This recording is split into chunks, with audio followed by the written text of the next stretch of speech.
અહીંયા બોલાવ્યો એ બદલ એમનો હૃદયપૂર્વક અને આ ગામનો આભાર માનું છું.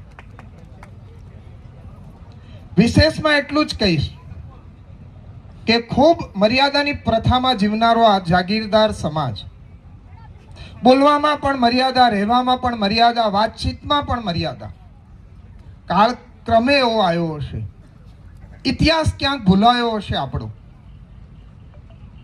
અયોધ્યાની મંદિરની હસ્તી મટી, ભગવાન રામને બહાર બિરાજવું પડ્યું. 4.5 લાખ લોકોએ મસ્તક છેદાવ્યા પછી આજ ભારતની ધરતી ઉપર ગઈકાલે સવારે આ દેશના સન્માનીય વડાપ્રધાને ભગવો ધ્વજ લહેરાવ્યો. એ પહેલાના ઇતિહાસમાં આપણે કોણ છીએ? તો મહારાજા કુશના વંશજ છીએ. તો શું મહારાજા કુશના વંશજમાં દીકરીઓ નહોતી ભણી? પુત્રીઓને ભણાવવા માટેની કોઈ વ્યવસ્થા નહોતી? તો જાનકીજી આટલો સુંદર વહીવટ કેવી રીતે કર્યો હશે? માં કૌશલ્યાના પ્રવચન, વાતચીત કરવાની જે ઢબ આવી છે, શું ભણ્યા વગર આવી છે? વર્તમાન સમયમાં મોડા તો મોડા, પણ આ જ જાગીરદાર સમાજ જે જાગીને દીકરીઓ માટે જે આ ભૂમિ પૂજન કરી અને આ જે સંકુલ ઊભું કરી રહ્યા છે, એવા ભૂમિદાતાઓ માટે એકવાર જોરદાર તાળીઓના ગડગડાટથી મિત્રો વધાવજો. એકાદ ઓરડો આ ભવનની અંદર ઓછો બની જશે તો ચલાવી લેજો. આ ભવનનો ફોટો જોયા પછી એવું લાગે કે દિવ્ય અને દૈદીપ્યમાન ભવન ઊભું થવાનું છે, પણ દાતાઓ અત્યારે જે દાન બોલી રહ્યા છે એના પરથી મને લાગે છે કે આ ભવનને ઊભું કરવામાં કદાચ વર્ષો લાગી જશે.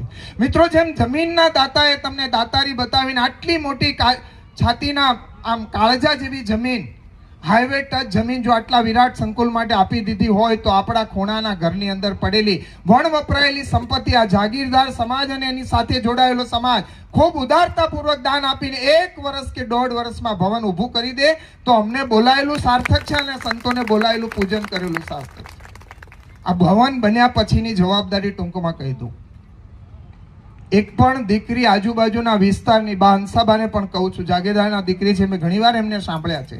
તમે જ્યાં જ્યાં પ્રવચન કરવા જાઓ, આપ બી રાણી સાહેબા, જ્યાં જ્યાં આપ બિરાજમાન થયા તાઓ, જ્યાં જ્યાં હું પણ સંઘના કાર્યકર્તા તરીકે જ્યાં જ્યાં જઉં છું ત્યાં કહું છું કે દીકરીઓને ભણાવજો, અને નથી ભણતી તો અહીંના ટ્રસ્ટીઓને મોકલીને સમજાવીને ભણાવવા માટેની પદ્ધતિમાં આપણે જઈશું, તો જ આપણું આ ભવન સાફલ્ય છે. પુનઃ એકવાર વધારે નથી કહેવું, પણ જો ઝાંસીની રાણી લક્ષ્મીબાઈ હાથમાં તલવાર લઈને દુશ્મનો એ વખત જનૂન બતાવીને મસ્તક છેદન કરવા માટેનું કામ કરી શકતી હતી, હવે સંહાર કરવાનો યુગ તલવારથી નથી, હવે જ્ઞાન અને શિક્ષણનો યુગ છે. 21મી સદીને